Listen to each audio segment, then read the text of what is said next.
Je suis là dans le cadre du mois sans tabac pour les motiver à arrêter de fumer et leur proposer un accompagnement personnalisé dans leur démarche de sevrage, puisque maintenant on a mis en place des consultations sur Oloron et on peut leur proposer des aides. Et là aujourd'hui je suis là pour les motiver et leur expliquer des stratégies à utiliser pour l'arrêt et aussi la possibilité de traitement pour rendre l'arrêt plus confortable pour eux. Les substituts nicotiniques, ce sont les traitements de première intention quand il y a un manque physique pour éviter la souffrance de ce manque physique et d'être bien. Et si on ne souffre pas du manque, eh bien on a 2 fois plus de chances de réussir. Après, ce que je leur dirais, c'est d'être patient parce qu'il faut apprendre à ne plus fumer. C'est tout un apprentissage qui peut être parfois long et donc il faut être patient dans le temps. La vapoteuse peut aider certaines personnes à arrêter de fumer, bien entendu, ceux qui ont besoin d'une gestuelle ou d'un petit complément de nicotine. Mais il ne faut pas craindre la nicotine dans la cigarette électronique parce que c'est elle qui comble le manque. Et donc ne pas hésiter à se doser correctement pour ne pas avoir envie de fumer. Alors moi je travaille dans un établissement de personnes porteuses de handicap et dans notre établissement nous avons des fumeurs et malheureusement en général ce sont des gros fumeurs. Alors on essaie de travailler sur leur santé et de leur apporter des conseils par rapport à leur santé. Il nous a été important de participer à ce mois sans tabac pour accompagner les personnes qui souhaitaient faire un travail sur leur tabagisme.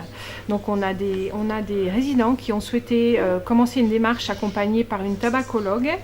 Et nous, l'équipe, on a décidé de les accompagner et de les soutenir dans la démarche d'une façon bienveillante, c'est-à-dire pas de jugement, parce qu'on sait qu'arrêter de fumer c'est très très difficile.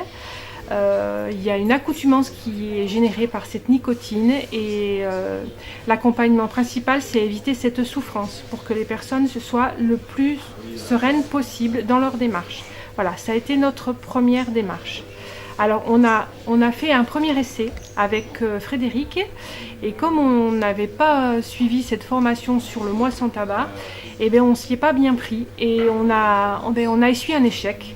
Et on s'est dit, non, il ne faut pas qu'on agisse comme ça. Donc on a rencontré cette tabacologue au cours de cette formation qui nous a permis de modifier notre démarche, de recommencer d'accompagner Frédéric dans cette démarche de diminuer son tabac. Et voilà, on est reparti avec une forte volonté de nos résidents, une forte volonté des non-fumeurs qui souhaitent les accompagner.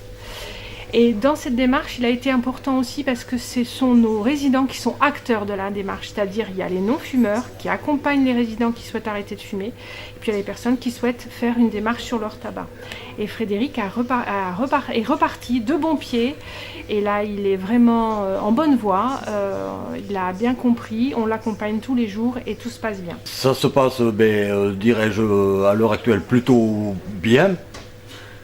Parce que bon, je suis quand même, dirais-je, sur une bonne voie pour essayer d'arrêter de fumer totalement. Chose qui n'a pas été, dirais-je, très très simple pour moi, sachant que j'étais quand même gros fumeur. Je fumais quand même à l'époque 35 cigarettes par jour. Donc là, de 35 cigarettes, je suis descendu à 10 cigarettes. Et j'ai même, carrément dans le cadre, atteindre la zone des 0 par jour, qui serait même mieux pour moi d'arrêter totalement de fumer.